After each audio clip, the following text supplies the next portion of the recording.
Hey everyone, I'm Emma. If you have a minute, I have a story that's quite a roller coaster, filled with love, betrayal, and a fight for dignity. Before we get into the details, let me introduce the main characters in my little drama. It starts with me, Emma. I was born into what many would call a privileged life, with a silver spoon and all that. But despite the easy start, I was taught to value hard work over handouts. My dad is a big deal in the engine additive world, a self-made man who built an empire. My mom isn't any less impressive. She created a beauty salon empire from scratch, becoming synonymous with style.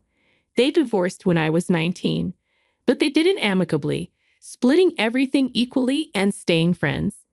Dad stayed single, focused on his business, while Mom remarried but didn't have any more kids. Then there's Jake, my husband, who I now see as the catalyst for my personal upheaval. We got married right after I graduated from college and started teaching music to kids. Life seemed great until we hit a rough patch. I got pregnant, and suddenly Jake's true colors started to show.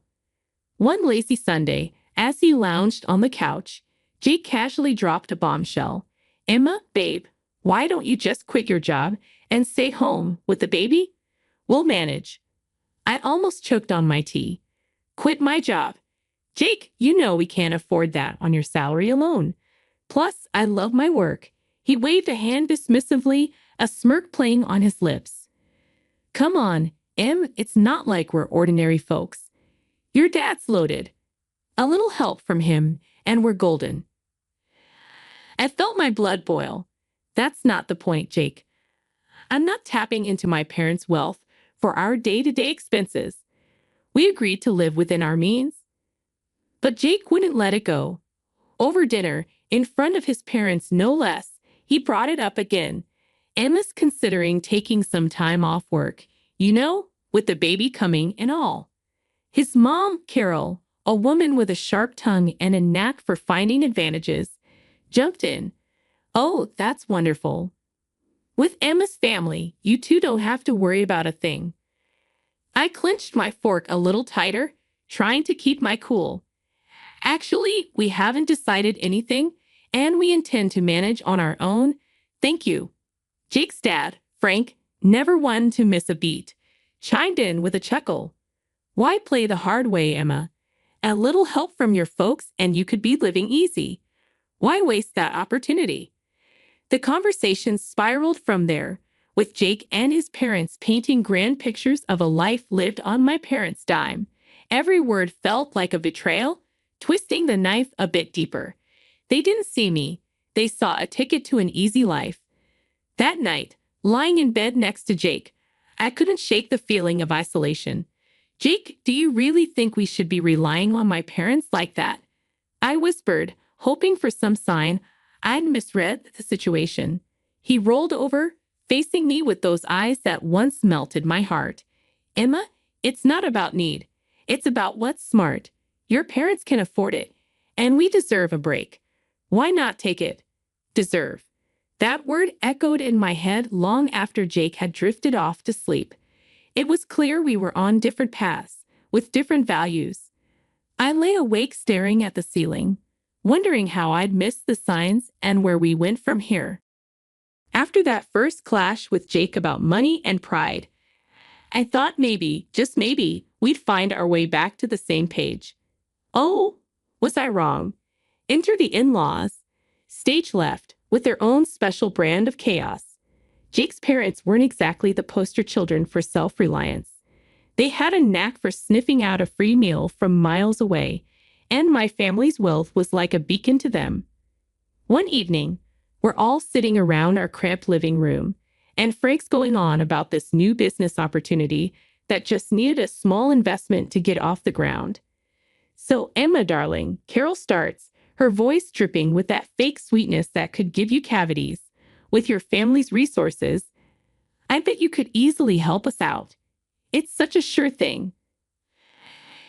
Tried to keep my cool, really I did. "Carol, Frank, I've told you before, we're managing our finances independently. My parents' money isn't part of this equation." But Frank, oh, he's got the persistence of a door-to-door salesman. Come on, Emma, it's not like you feel it. What's a few thousand to your dad? He probably spends that on golf in a weekend. The audacity floored me. Here they were, sitting in our home, eating our food, and they had the guts to treat my family's hard-earned money like it was theirs for the taking. Jake tried to play mediator. Maybe they have a point. It's just a loan, right? We could help out family. Family? I nearly choked on the word. Jake, when did we decide it's our job to bankroll your parents' dreams? The room went ice cold. Carol, not one to let a moment of drama go by unexploited, piped up. Well, I never. Here we thought family helped each other out. But if you're going to be stingy. Now I was seeing red. Working for what you have isn't being stinky, Carol. It's called being responsible. Maybe you should try it sometime. Frank tried to smooth things over. Look, Emma, no need to get upset. We're just talking here. Talking, right? I couldn't hide my sarcasm. Seems like all we ever do is talk about how my family can solve your problems. That night, after they finally left with Jake apologizing for his parents' misunderstanding, I lay awake staring at the ceiling. It wasn't just a misunderstanding. It was a full-on invasion of our lives by two people who saw me not as a daughter-in-law, but as a walking, talking ATM. After our little Lily came into this world, life took a turn I didn't quite expect. You'd think the arrival of a grandchild would bring out the best in people, right? Well, not so much with Jake's folks. They showed up at the hospital with what had to be the cheapest onesie from the discount bin. It still had the clearance sticker on it. But when my folks came through with a beautiful hand-knit blanket and some top-notch baby gear, you'd have thought World War AA was about to break out in that hospital room. Wow, really laying it on thick, aren't they? Carol quipped, eyeing the gifts with a mix of disdain and envy. Must be nice to just throw money around. Bet they could have just gotten you a house instead of all this fluff. Jake chimed in with a chuckle. Yeah, Mom's got a point. Your folks sure don't hold back. A house might have been more practical, huh? My heart sank. Here I was, holding our newborn, and all they could talk about was how my parents should have spent their money. It stunned hearing Jake echo his mom's words. Was our daughter just a dollar sign to them? To keep the peace, biting back my growing anger. Well, it's not about the price tag, right? It's the thought that counts. But Frank wasn't about to let it go. Oh, sure. But when you think about it, a nice little investment in property, that's a gift that keeps on giving. The ride home from the hospital was tense. Jake tried to smooth things over, saying his parents were just old-fashioned and didn't mean anything by it. But the seed was planted. Doubt started creeping in about why Jake really married me. Was it love? Or was my family's bank account the main attraction? A few weeks later, during one of their unsolicited visits, Carol brought it up again. We were all crammed in our living room, Lily fussing in my arms, and Carol couldn't resist a jab at the new stroller my mom had bought us. Must be nice having your folks shower Lily with all these expensive toys and gadgets.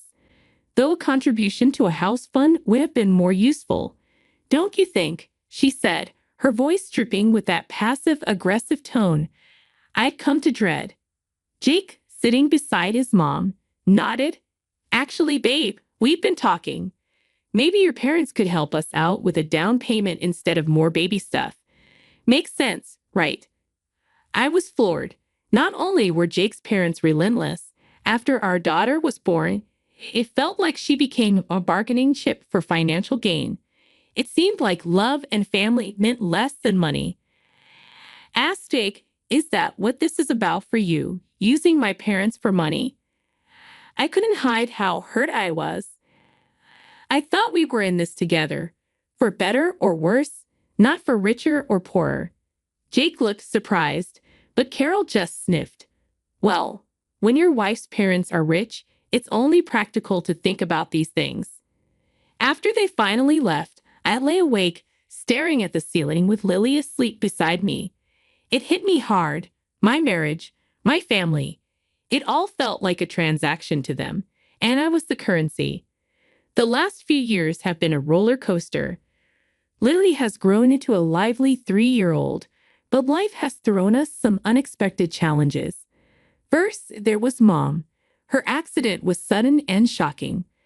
I was drowning in grief, barely holding it together for Lily. But Jake's first question wasn't about how I was coping. He asked, "So, how much are you getting from your mom's will?" It felt like a slap in the face. According to Mom's will, I inherited the beauty salon chain. I knew nothing about running a business, but Jake was quick to offer his help. "Babe, let me handle this. You know I've got a knack for business," he said, all confidence and smiles. I was too lost in my grief to argue, so I let him take charge, though I made sure the ownership papers stayed in my name. Barely a year later, Dad passed away from a heart attack. Losing both my parents in such a short time broke something in me. I needed Jake more than ever, but all he could talk about was what we'd inherited from Dad. The day after Dad's death, Jake's parents came over. I expected some decency, some respect for my loss, but no. They dived straight into speculations about Dad's wealth. "So, Emma, must be a hefty sum coming your way." "Huh?" Frank said, barely able to contain his glee. I saw red. "Can you not, for once, just stop talking about money?" I shouted, the words exploding out of me like shrapnel. Carol put on her best offended face. "Well, I never. We're just concerned about the family's future. No need to be rude." Jake tried to play peacemaker as always. They're just curious. It's a big deal, you know. A big deal." I echoed, my voice rising. "My parents are gone, Jake, and all you and your parents can think about is cashing in. Is that all I am to you? A bank?" The room fell silent, the tension thick enough to cut with a knife. Jake looked at me, then at his parents, and mumbled some half-hearted apology. But the damage was done. I couldn't stand the sight of them, their greed, their complete lack of empathy. "Get out," I said, my voice steady, but I cut him off, my voice cold and unwavering. "Leave now," Carol muttered under her breath, and Frank scowled as they left. Jake lingered, trying to justify his parents' behavior, but I was done listening. 2 days after my dad died, Jake came bouncing through the doorway earlier than usual. "Babe, I've got awesome news," he beamed, barely containing his excitement. "I've struck a deal to sell the hairdresser chain. Can you believe it?" My jaw nearly hit the floor. "What? You did what?" Without even asking me. I was fuming, feeling a mix of betrayal and disbelief. Before we could really dive into it, his folks showed up, ready to party like we'd hit the jackpot. They brought in a feast from some fancy restaurant and a bunch of bottles that screamed high roller. Carol was all smiles, waving those bottles in my face. "Guess what, honey? We've sold the old condo and put down a deposit on a beach house. We're all moving to the coast." I stared at her, feeling like I was trapped in some bad dream. "Hold on, you what? Nobody asked me about moving. I don't want to live by the beach with all that humidity and the winds with a kid. Are you out of your mind?" Carol just waved off my concerns like I was talking about the weather. "Oh, don't you worry about that. We've also booked a cruise. You should come with us. It'll be fabulous." "Where's this money coming from?" I asked, my patience wearing thin. "Well, darling, with your father's passing and the sale of the salons, money's no object now. We're set for life.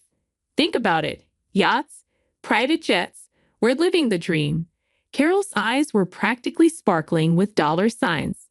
I turned to Jake, utterly dumbfounded. Why are we even talking about selling my mom's business again? And what's this nonsense about being set for life? "Babe, it makes sense. Managing both businesses will be too much. We've got to focus on what's more profitable. It's for our future, for our daughter's future." I couldn't believe what I was hearing.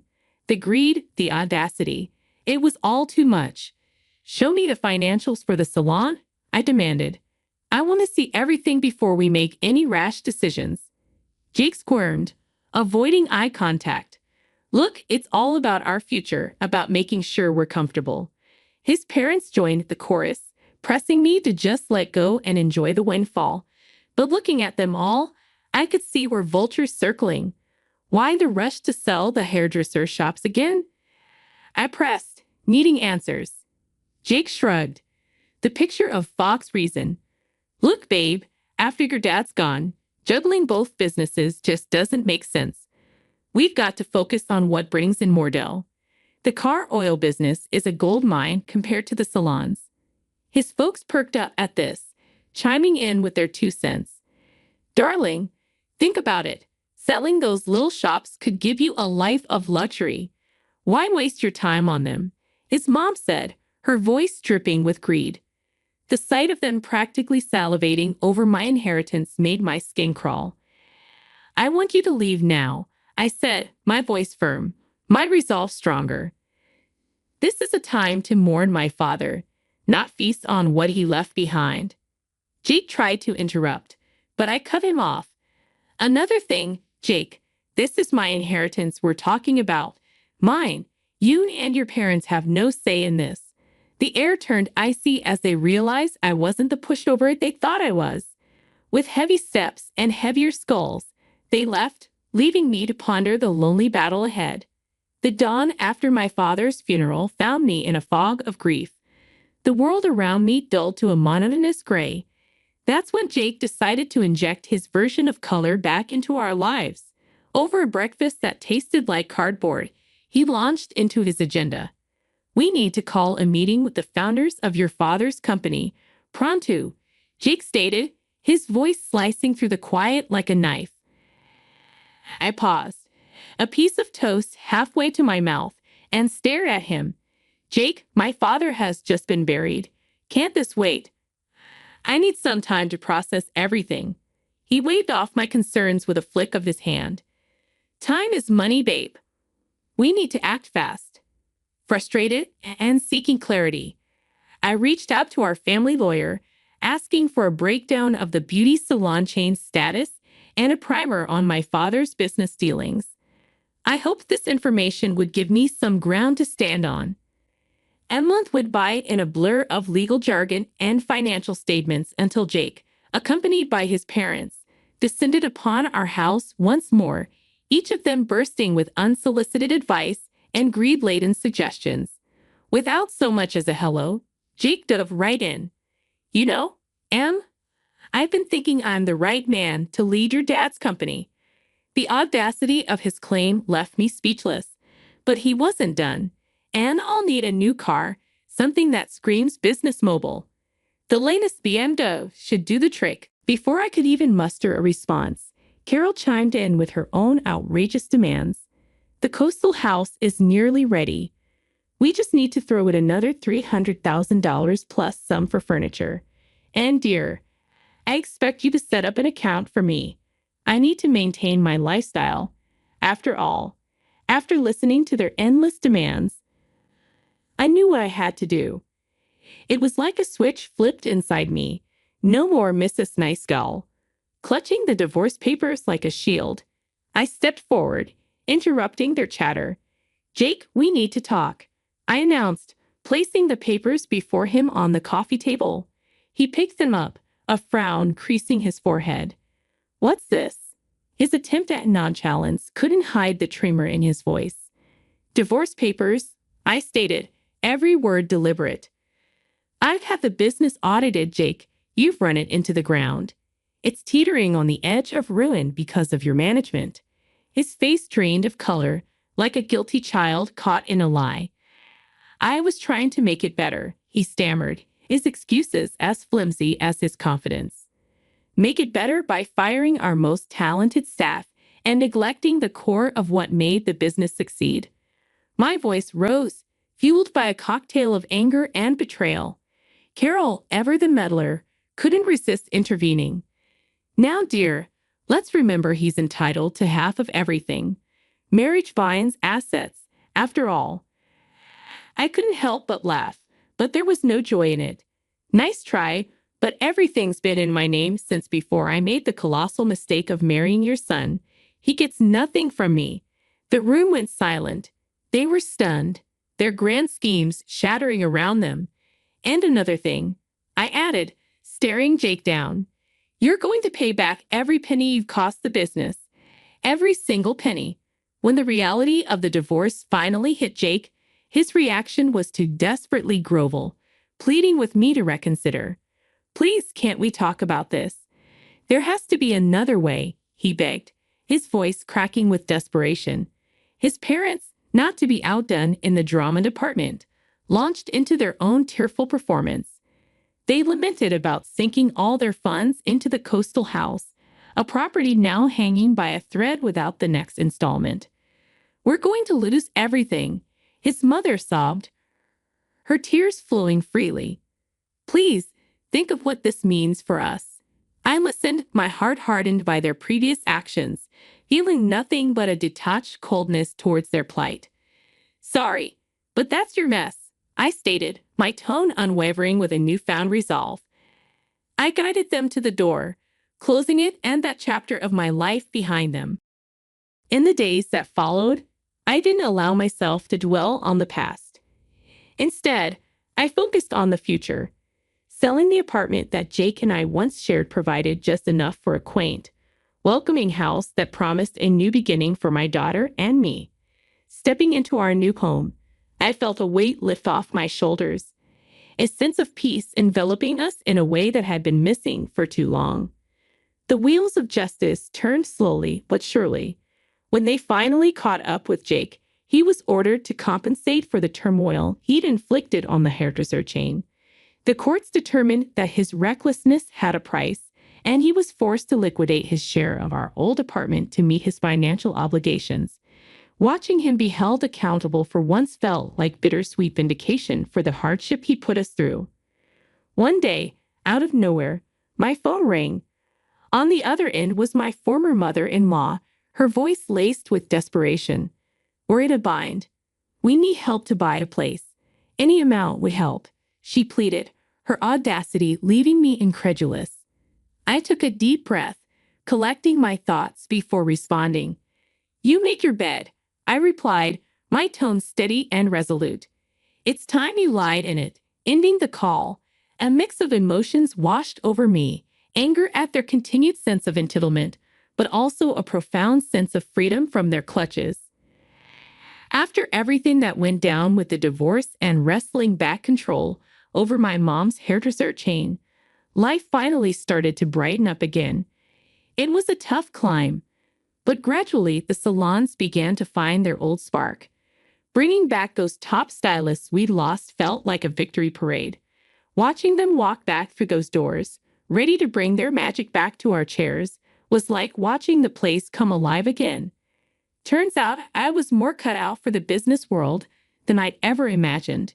Each day was a new lesson, a new surprise about what I could achieve. If it hadn't been for being cornered by life's cruel twists, I might never have uncovered this side of me. Handling my dad's car oil business was another mountain to climb. For now, I decided to bring in a manager to steer the ship while I got my bearings. It's all yours for now, but keep me in the loop, I told him, making it clear I was still in charge. Once Lily's old enough, maybe around 20, I'm thinking of passing it to her if she's interested. I want her to have options to choose her path. Meanwhile, I'm dipping my toes into it, learning the ropes. Our new home, just me and Lily, was a haven of peace, a world away from the turmoil we'd left behind. It was small, sure, but it was ours, a place where we could grow, heal, and build something new. Every corner filled with laughter, every nook cradling a memory we were making together. Out in the garden, Lily's laughter was a balm to my soul. Mommy, when I grow up, I want to be just like you, she'd say, her eyes alight with wonder and admiration. You're going to be even more amazing, I'd respond, pulling her into a hug. I knew deep down that we were on the brink of something wonderful. Together, we were unstoppable, ready to meet whatever the future held with open arms and hopeful hearts.